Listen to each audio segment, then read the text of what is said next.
everyone. So this video is going to be addressing 3 key things you need to consider and implement during your mock classes and, frankly, during all of your classes once you become a VIPKID teacher.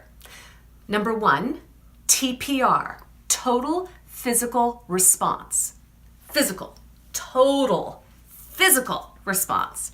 Number 2, rewards, how to think about them. And number 3, extension. What do I mean by extension? Extension means don't just stay rigidly inside of the exact targets and objectives, although they're important to cover, so don't not cover them.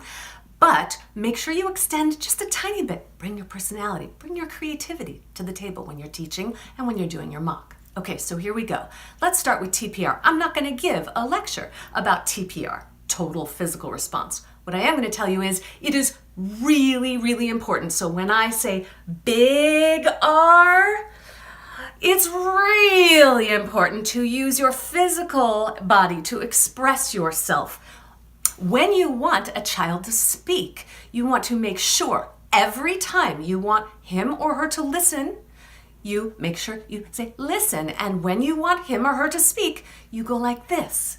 Make sure you are cupping your ear and do not look away at the camera like this.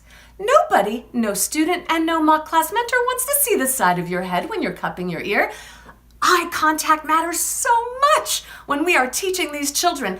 You know, we're thousands and thousands of miles away. How do we bridge the geographic distance when we're online teaching these kids? We do it through TPR. And you're thinking, well, how is doing this bridging the gap? Well, the combination of keeping your eye facing the child and looking at them, or at least giving them the impression that you're looking at them in the eye, and cupping your ear and looking at them, indicating that you want them to speak, expressing yourself fully with total physical response, and using the mouse, because this is part of TPR, to circle things on a screen. How cool is it that you can circle things on the same exact screen that your student thousands and thousands and thousands of miles away can circle on? And the minute you two are doing that, and he's circling and you're circling, it's like you're across the table in a room together. So keep the eye contact. No looking off to the side. Cup your ear. And when it comes to the other kind of TPR, which is acting out vocabulary words, always act out new vocabulary words. Do not let a new vocabulary word get introduced without acting it out. So for example, oh my goodness, I'm teaching a bird. Bird. Or a snake. Snake. Again, please don't feel you have to copy my exact TPR. The message I'm going to be giving through all of my videos is don't do it my way. Do it your way. Now, my way's fine, and you can borrow it sometimes if you'd like, but put yourself into it too, okay? So I have a bird as a prop. I might as well just bring in props. I'll do a thing on props later. But I have a bird as a prop that sometimes I use, and I don't just use a bird as a prop. I also use my TPR. If I'm doing hummingbird, I might do this. And if I'm doing an eagle, I might do this. But I always, always, always do TPR. And now that we're on the topic of birds and TPR, now I'm going to talk about extension. So, extending the lesson. So if the lesson happens to be a bird topic, which there are some that talk about birds. I did one just the other day with one of my students. So then you want to make sure that you plan in advance to have some props and some TPR planned and some ideas, maybe even a creative reward system. Now, I've seen the YouTube videos and I've seen so many people in their mock classes literally mimic exactly the reward system that they've seen in YouTube video after video after video. There's nothing wrong with the reward that they're doing in their mock class. It's just that after, 30 mock classes where as a mentor you're seeing the exact same reward over and over again, you think to yourself, gosh, I wish people would get back to being creative and thinking for themselves. Wouldn't that be a nice thing? So I'm going to encourage you to do that. Now I'm going to show you something I did that I came up with for a reward on the bird class that I taught recently. You may use it if you want to someday, but I'm going to encourage you to think of your own too. So for example, when we're learning about birds and I have bird props, I went to Walmart, I got some magnetic tape, I got some multicolored feathers, and every time you do a good job, if you're older, not older, oh, that's another conversation, but if you are a more advanced student, then you get to choose the color feather since it's related to the topic. You can have an orange one or a yellow one. Which one would you like? And then the child says, orange. Now I'm going to extend. I want an orange feather. Great job, you get an orange feather.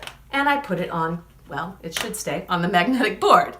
The idea of extension is that when you're introducing even a reward to your student, don't just let it be like, okay, today when you do a good job, you're going to get a feather. Okay, oh, good job, feather, here you go. And that's it.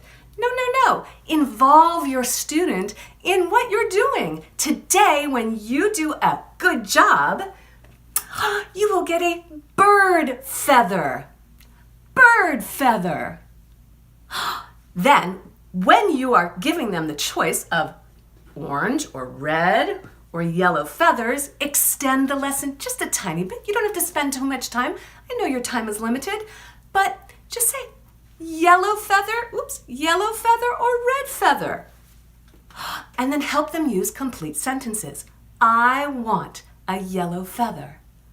Great job. Then you take the feather, show it to them, and put it somewhere that they can see. It remains visible for the entire lesson. That's a key for VIPKID.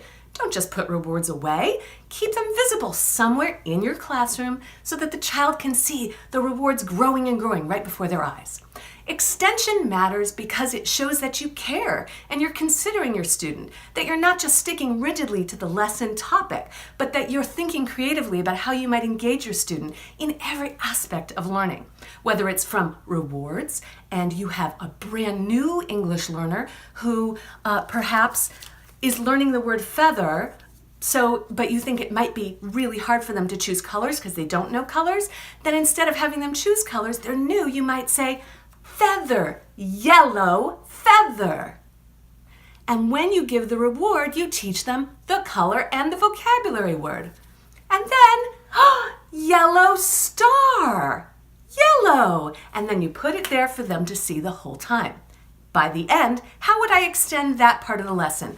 You've done such a good job today. Today we learned about birds. Birds, yes, and feathers. Feathers.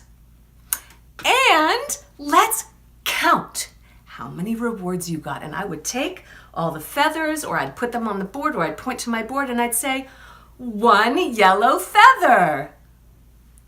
2 feathers, 3 feathers, and I'd go on and on. Extending means maybe counting to 5, or helping them learn colors, or helping them use complete sentences when they get to choose the color they want. I am not saying use feather for rewards. I am not saying you have to use stars for rewards. What I am saying to you is that always use TPR, total physical response. That includes writing on the screen so that your student knows exactly where to look on the screen. Use big circles and arrows. Make sure it is not even remotely confusing where you'd like them to look. Always use rewards that are visible and creative and interesting. Make it interesting. Yes, there are age-appropriate considerations, so give yourself some choices to be available just in case a student who's a different age than you expect shows up on the screen. But there are some universally appreciated kinds of rewards. For example, whether you're a boy or a girl, you might, for example, appreciate sparkly flowers because today we're learning about the spring season. Okay, so you've got a blue sparkly flower and a gold sparkly flower. And then you can use flowers, and your props might look like this. Oh, in the spring we smell flowers. The idea here is be creative. Come up with something that you think might make the lesson more interesting and fun.